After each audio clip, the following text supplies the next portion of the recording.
Isang magandang umaga na naman sa inyo mga kamamis. Kung nakikita nyo sa labas, hindi nga pala magandang panahon. Medyo maulan-ulan na naman. Habang ako pala'y nagmumuni-muni, ay nag-grab ako ng Only Wings. Kaya ito, panoorin ninyo. Yan. Siyempre sa part na to, unahin natin na linisin yung ating chickens. Yan, tatanggalin natin yung mga itong nasa dulo. Siyempre, kailangan natin bago gumamit ng mga ingredients, bago natin gagamitin, kailangan malinis muna sila. Bumili nga lang pangala ako ng halagang 150 na chicken wings. Kasi hatiin ko pa naman siya dito sa hatiin ko pa talaga siya dito sa gitna para medyo madami siya, diba? Ayan.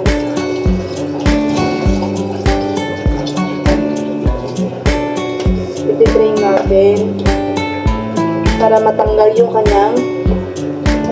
excess ng mga tubig. Patuloy muna natin siya.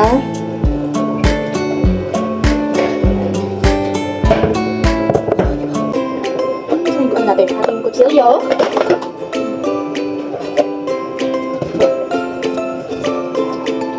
Yan, tanggalin natin yan. Iwain natin yung mga nasa ulo niya. Kasi yun niya, matulis yan. Hindi pwede makain. Nakita ko siya sa Facebook. Oh my God, pinag-guide talaga ako bigla. Sabi ko, uy, sarap. Hindi pa ako makakain ng Only Wings sa labas. Yun tayo ang magulungkol. Tayo na naman gagawa.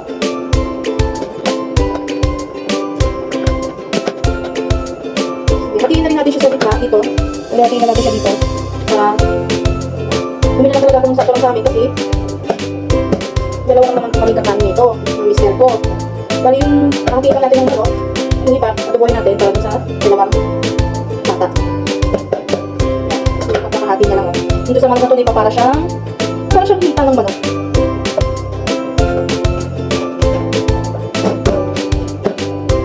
Ibain lang natin siya ng ibain.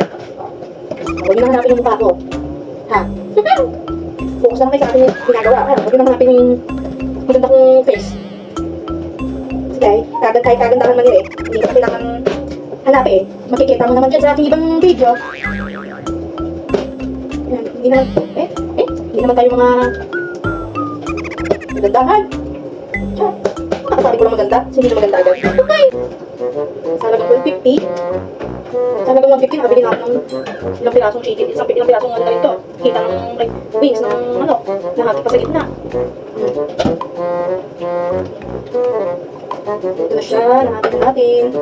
Yan. Hindi nga pala siya, mga buhok-buhok pa. Buhok-buhokan ba tawag dito? Yung ano ng manok. Yung ayan o. Tanggalin natin yan kasi hindi maganda. Okay, ibalik. Ibasan. Tignan natin yan. Haba man eh. Tanggalin ang mga taba-taba. Dito yung tanggal ng taba. Yan. Yan. Oops. Ay, hindi nakita ako eh. Kaya ako pinaka ulit. Yan. Kaya ako naisipan magluto nito. Kasi para may ipapaw yung aking asawa bukas sa trabaho. So, ulan namin na to. Oh, nagulit pa ito ng 2 araw. Siyeng. Yan, natatapos ito siya. Easy. Ibain. Ngayon, ugasan ulit natin siya.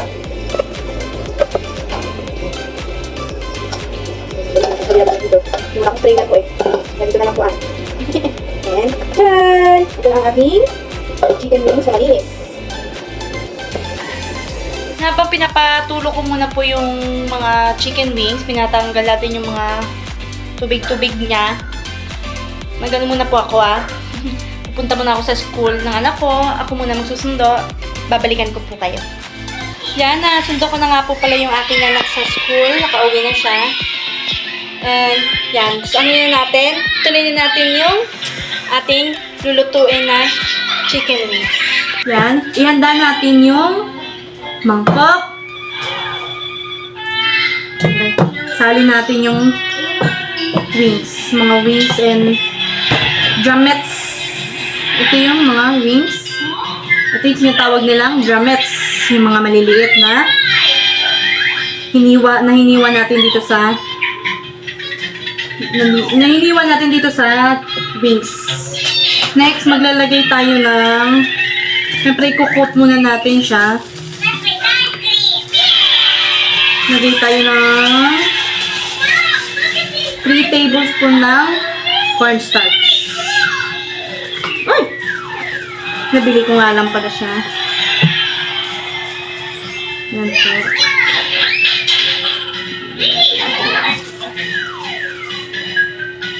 Two. 3 tablespoon ng cornstarch. And next one, lagyan natin siya ng 1/2 teaspoon ng paminta. Ito yung paminta.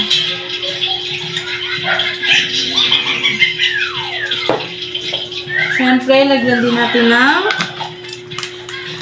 ketchup.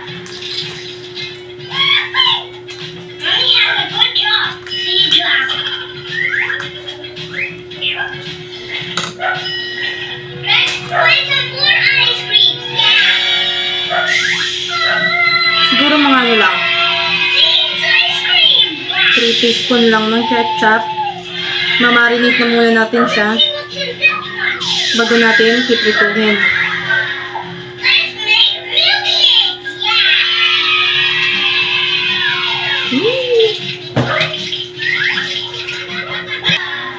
Next, lagyan din natin ng 1 teaspoon ng asin. Oh! Dahil hindi lumalabas, lagyan na natin ito. Ito yung pampalasa natin. May walang magic, sarap. Set aside muna natin itong nilagyan natin, may marinate natin. Kasi lalagyan natin siya ng bawang. Ang gagawin ko nga pala sa bawang, imimins ko nga pala siya. Gamit itong mince na, ano pa tawag dito guys? Gamit itong mixer na ito. Lagay natin yung bawang sa loob. Takpan.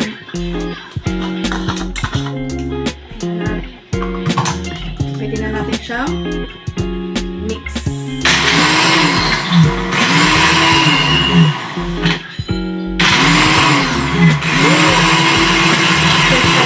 Gamitin natin tong mixer para ano talaga yung para manuot talaga yung bawang pag nilagay natin sa wings.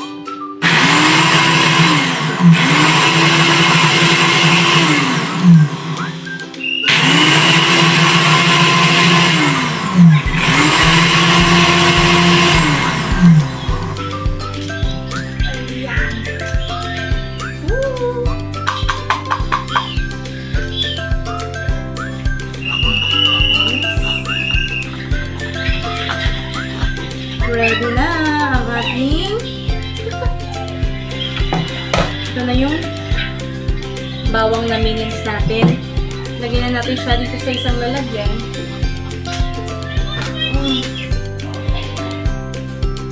Ay! Lagyan na pala natin sa chicken wings.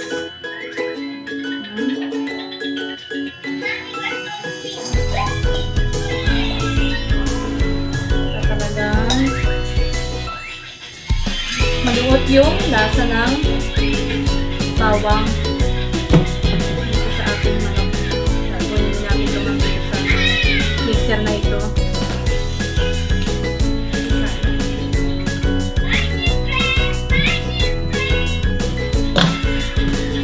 Pangarap ko talaga pong magkaroon ng nitong mixer.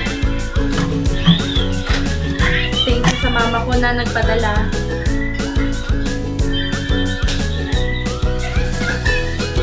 Side na natin yung mixer. Ngayon, pwede na natin haluin ang ating milk. Haluin na natin. Haluin. Siguro malinis naman yung kamay ko. Malinis naman po yung kamay ko kaya haluin na lang natin ang ating kamay. Itong gagawin ko na ito is pang low budget lang Hindi kompleto yung mga ano niya. Siyempre para naman ito maulam namin, di ba? Kadalasan sa mga niluluto kong ulam, yung mga adobo, yung mga natural lang natin na niluluto sa bahay. Yan, para may iba naman, luluto naman tayo ng wings. Hindi kasi ako yung tao, palakay sa mga ganyang lugar, mga only wings.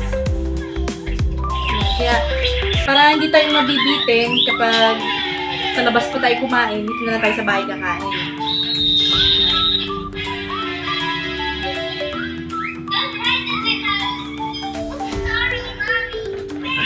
Lagyan natin ng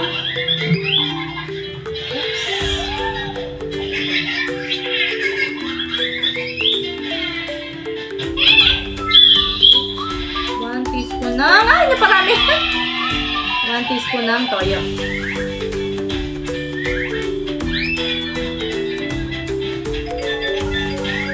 Dahil 1/2 teaspoon itong gamit ko, pag dinalawan natin siyang teaspoon, diba? Yung isang teaspoon na yun. Haluin lang natin siya ng haluin. Marinate muna natin siya hanggang magnuot yung lasa niya bago natin piprituhin.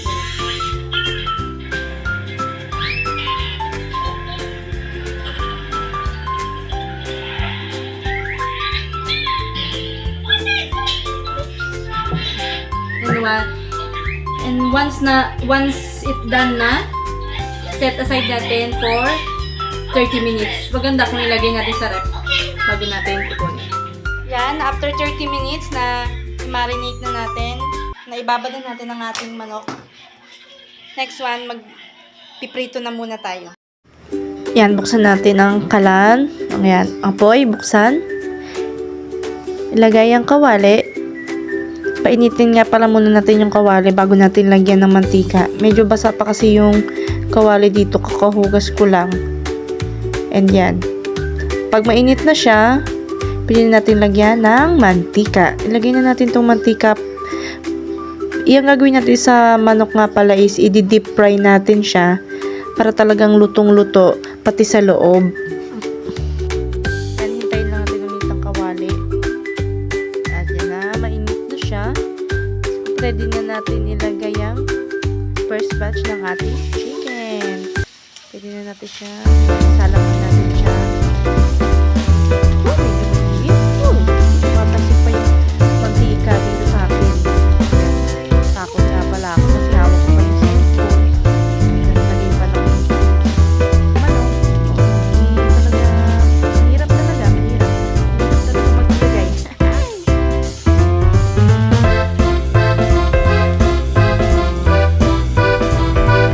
Sa part nga pala na to, naluto na yung kabila na pwede na natin siyang baliktarin. At hintayin natin ng golden brown yung kabila. Bago natin salang yung second batch ng ating fried chicken.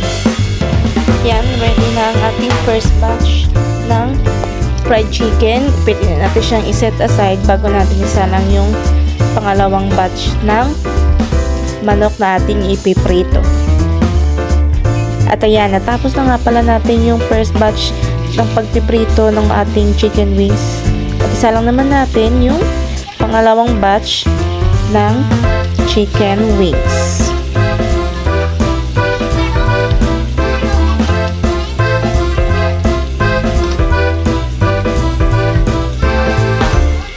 And tada! Tapos na natin prituhin yung mga manok. Kasi next na tayo sa next step. Dito nga pala, nagsalang ako ng kawali, mantika. Inintay ko nga lang munang uminit yung mantika bago natin salang yung ating marinade sauce. Yan. Ito nga palang gamit ko is yung Mamacita's barbecue marinade sauce. Wala kasi akong nakitang powder ng barbecue marinade. Maganda sana yon. Yung sana yung gagamitin ko. Kaso wala akong nakita. Wala akong dito sa amin. Yan. Habang kumukulo siya, hintay lang natin siyang kumulo bago natin siya hahaluin. Yan, sinimot ko na nga pala yung laman ng mamasitas. Sayang naman kasi, 'di ba? Yan, habang kumukulo siya, haluin natin para hindi siya masunog. Kasi pag hindi natin hinalo, talagang masusunog siya. Yan. Hintayin lang muna natin siya kumulo ng onte. Bago natin, sundan natin tong ketchup. Ilagay. Medyo nahirapan ako ditong maglagay ng ketchup kasi may hawak nga pala akong cellphone. Yan. Lagyan natin yung ketchup. Yan. Sige, habang nakulo, haluin natin ng haluin para hindi siya masunog. Kasi pag hindi natin talaga hinalo, talagang masusunog siya. Sayang yung effort ng mudra ninyo, di ba? Yan. Isunod natin ilagay yung 1/2 teaspoon ng toyo. Hindi ko na nga pala inubos yung nandun sa mangkok kasi may yung mamasitas barbecue sauce. Baka kumalat na masyado. Sunod natin is lagyan natin ng 2 teaspoon ng asukal. Matamis, hindi naman siya yung umalat, diba? Dito first, yan, haluin lang natin ng haluin hanggang sa lumapot siya. Kailangan kasi hindi malapot siya bago natin ilalagay yung mga chicken. At kapag malapot, natin ilagay ang chicken wings. Yan. Haluin lang natin siya. Haluin lang natin siya hanggang sa mag-coat glaze niya sa ating chicken.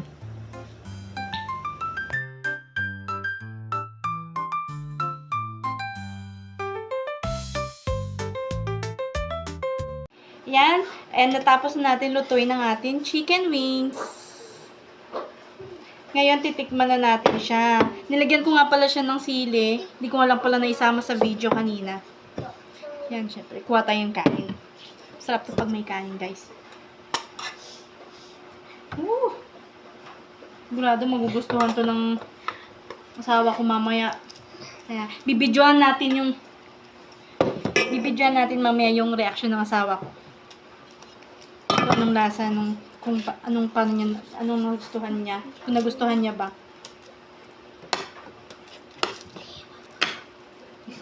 Patay ng isa. Oh my God.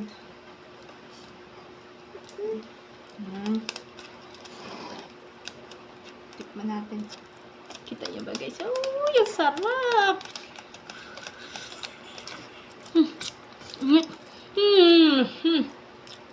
Guradong in love na naman sa akin yung sawa ko neto. Sarap siya, guys. Masarap siyang partner din sa kanin. Siyempre ulam. Sarap.